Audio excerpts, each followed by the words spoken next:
Hello everyone, I am Sachin Jusuja. Welcome to Centricity Speaks. Me and Aditya wish you very happy new year. As we enter 2023, the mutual fund industry has attained the size of 40 lakh crore thanks to systematic investment plan. Monthly around 12,500 crore is coming into mutual fund industry. But on this note, we would like to discuss another investment class which is even growing faster than the mutual fund industry. Here we are talking about alternative investment funds. So Aditya, what's your take on that? Thank you, Sachin, for having me on this episode. It's been some time since I participated and it's glad to be back. I wish all our viewers a very happy new year. Wish you a great year ahead. And I completely agree with you, Sachin. Alternate investment funds has of course been an exponentially growing investment class in the last 7 or 8 odd years since the time SEBI announced regulations back in 2013-14. So Sachin, so what we can actually do in this episode is cover the entire concept of AIF. Where exactly do AIFs invest? What is the scope of investments in in an AIF, and also what are the advantages that an AIF enjoys vis-a-vis mutual funds, and possibly even portfolio management schemes in terms of investment strategies, in terms of taxation, in terms of higher scope of returns. So all of this we can cover in this episode. Yeah, please get it started. Sure. Alternate investment funds are, as far as the definition goes, are privately collected pools of money regulated by SEBI, which invests funds as per a predefined investment policy. So Aditya, when you say privately pooled investment, does it mean that there are limited number of investors in AIFs? Yeah, exactly. If you see mutual fund schemes typically have literally thousands and even lakhs of investors investing very small quantums of money. However, AIFs have a precondition of a limited ticket size of 1 CR, may not be investable at one go, but tranched across a period of time and built up to 1 CR at least. And because of this limitation, the number of investors are significantly lower in one particular AIF scheme. Okay. However, just to add to this, recently there have been regulations in terms of an accredited investor. This is basically an investor who fulfills certain criteria in terms of the annual income or total amount of net worth or total amount of assets that you hold in terms of financial or real estate assets, fulfilling which he can actually participate in an AIF at a much lower ticket size of even 25 lakhs. However, for a majority of investors, the threshold of 1 crore will still remain for obvious reasons, and therefore the word privately suits AIFs much more. Also, the strategies which AIFs follow as far as investments of funds are concerned, they are very unique.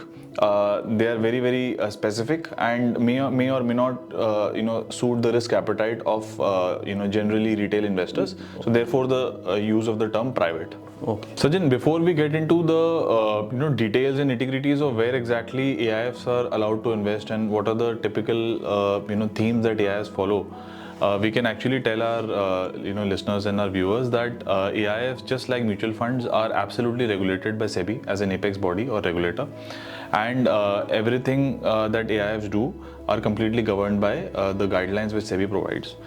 Also, SEBI prescribes that AIFs are bifurcated into 3 main categories: category 1, 2 and 3. This is what all AIFs are allowed to do. So Aditya, what are those 3 categories? So the first category, which is category 1, is reserved for investments into SMEs, into venture capital investments, into infrastructure, and even social venture funds, right? So these are essentially, some of these investment strategies even enjoy certain concessions from the government of India and are reserved for those. Most wealth management companies structure AIFs as either category 2 funds or category 3 funds for certain specific reasons. Category 2 AIFs actually are reserved for unlisted investments, whether it be listed, unlisted equity or unlisted debt or even private credit. These category of AIFs do not enjoy any specific incentives or concessions by the government of India, and there is also a certain foundation of not using any leverage on any funds which are under category 2. So some of the categories or some of the investment strategies that AIF category 2 funds may implement are private equity, are venture capital, are real estate, and even unlisted debt holdings, etc. But primarily specific to unlisted holdings. Category 3 AIFs are essentially specific to AIFs which invest in listed holdings, particularly listed equities.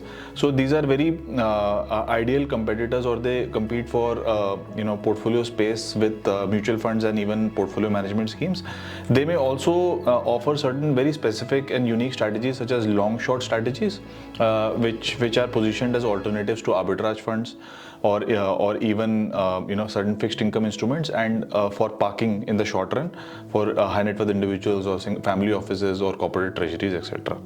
There is just one thing that I want to specify here, is that category 2 AIFs enjoy a pass-through status as far as taxation is concerned, as in the taxation is in the hands of the investor, whereas category 3 AIFs are taxed in the hands of the gains are taxed at the funds level only. Okay. So that is a key difference as far as taxation is concerned. So category 1 and category 2, you are saying that it at the hand of investors, and category 3 is at the hand of funds. At the level of the fund. At the level of the fund. So whenever the client receive the maturity amount, so that is already tax has been taken care of. Tax deducted. Yeah. All right. Yeah. All right. If some excess taxation has been paid, one can actually get it adjusted at the end of the year whenever the taxation is filed. Okay. But Aditya, what surprises us that this investment asset class is growing so fast, and ultra HNI clients are getting into this investment class. Where do they invest differently as compared to the mutual fund? Okay, so I think the question to be asked before that is that what attracts well-heeled investors towards AIFs. We can come to where they invest later, but first this question needs to be asked. In my opinion, HNI investors or ultra high net worth investors and single family offices are always on the lookout for very unique opportunities, and they're always on the lookout for giving a bump to their investment to their returns in the portfolio. Yes. And newer asset classes and something new always attracts them. AIFs gives them that opportunity to explore newer asset classes which cannot be offered by existing platforms like mutual funds and PMSs.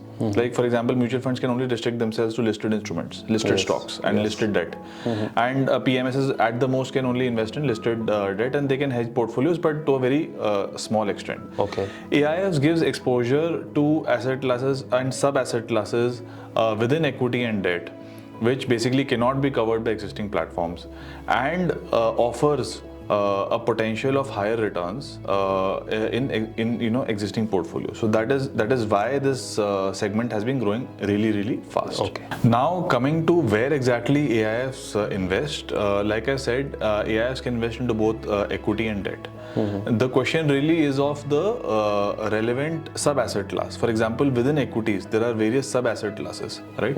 So there could be unlisted equities of established companies which have not gone for an IPO and they're still unlisted, and people might want to participate in those in expectation of a higher return post-listing. For example, NSE or National Stock Exchange is a very pursued unlisted stock. Yes. Although it's a very large company, it has not gone for a public listing at the moment, and investors really climb over each other to have a portion of NSE in their portfolios because of the promise of a higher return. And there are various such examples. Pre-IPO equities, which is basically stocks which are just about to get listed but are currently unlisted, is another such category. And these two categories can only be offered by a AIF, right? Then there are other unlisted equity categories like private equity or angel investment funds or venture capital. All of these sub equity asset classes cannot be offered by mutual funds.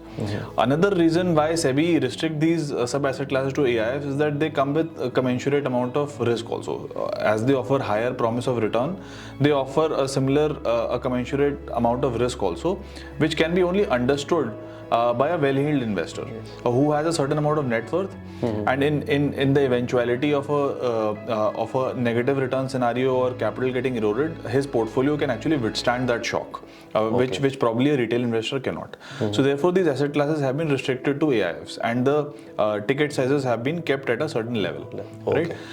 So like I said, venture capital or private equity or unlisted equities, pre-IPO equities generally fall under the ambit of AIFs. And other than this, there is also a very interesting strategy that AIFs offer, which, like I said, mutual funds are not in a position to implement through their platform, which is long-short strategies. Long-short strategies essentially utilize derivatives to deliver risk-adjusted returns, which are relatively safer.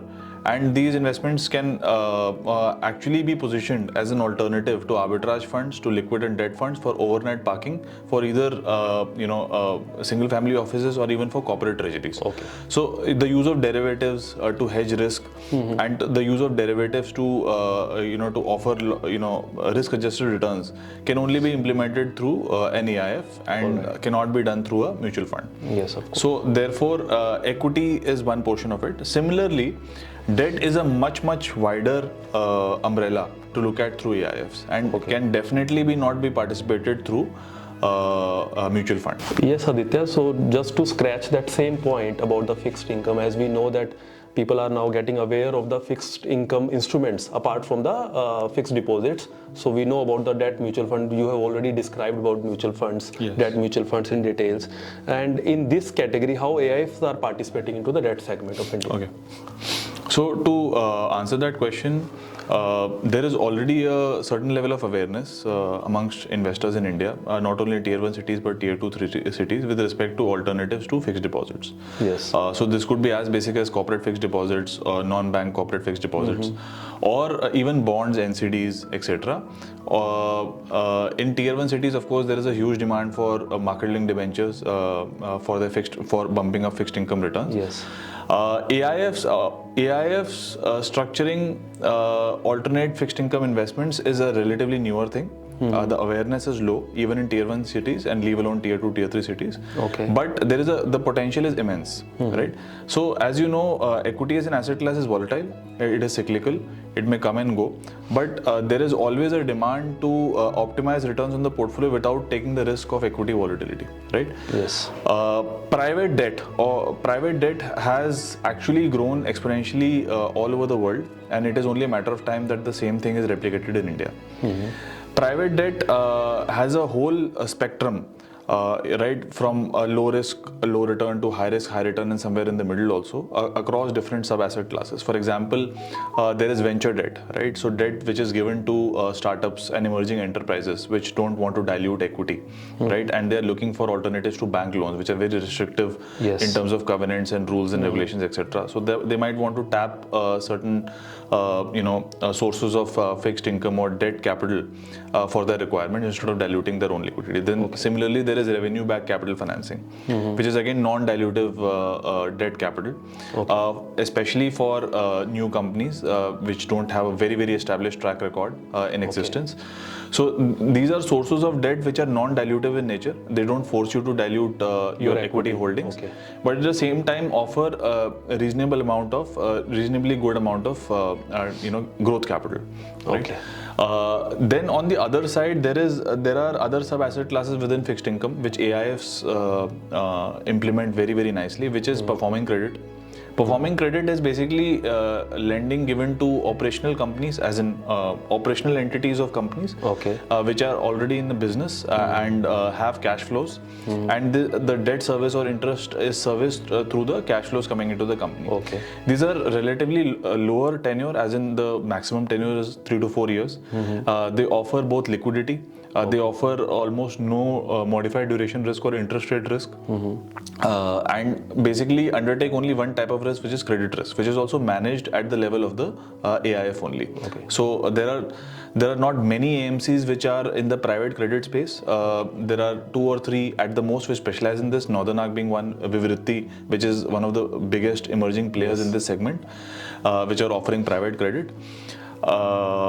And the last being distressed debt or stressed assets, which are essentially long term in nature and highly risky, may not offer any type of income, but offer bullet payments and bullet returns at the end of a certain tenure.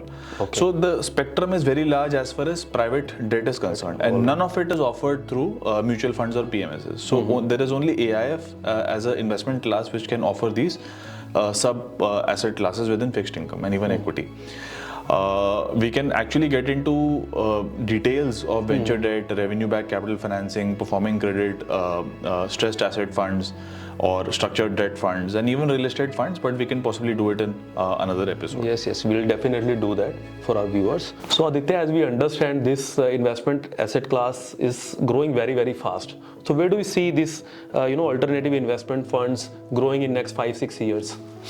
So Sajjan, as far as the last data that I checked, AIF as a investment class has already touched 5 lakh crores in terms of AUM across debt and equity. There is no doubt that there will be an exponential growth in the next decade from here on. The next decade, as everybody keeps saying, is the decade of India, the decade that belongs to India. Yes. See, alternatives as an asset class is anyways going to grow. That there is no question about it.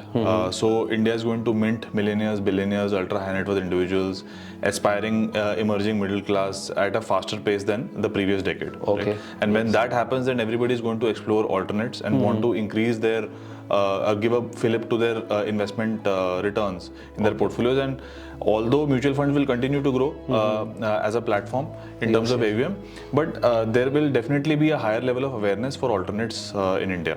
And AIFs being the only platform that can offer these alternate investments, the category will grow definitely.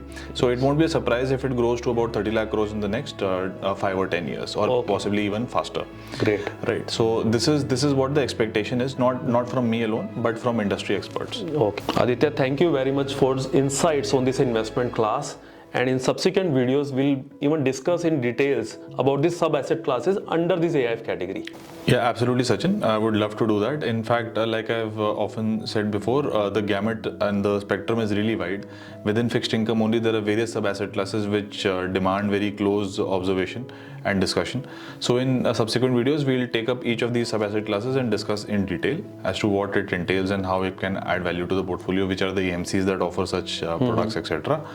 Yeah, and so it will go. Thank you so much to our viewers for listening in, and Happy New Year once again. If you have any doubts, comments or feedback, please feel free to put them on the comment section. Thank you so much. Thank you.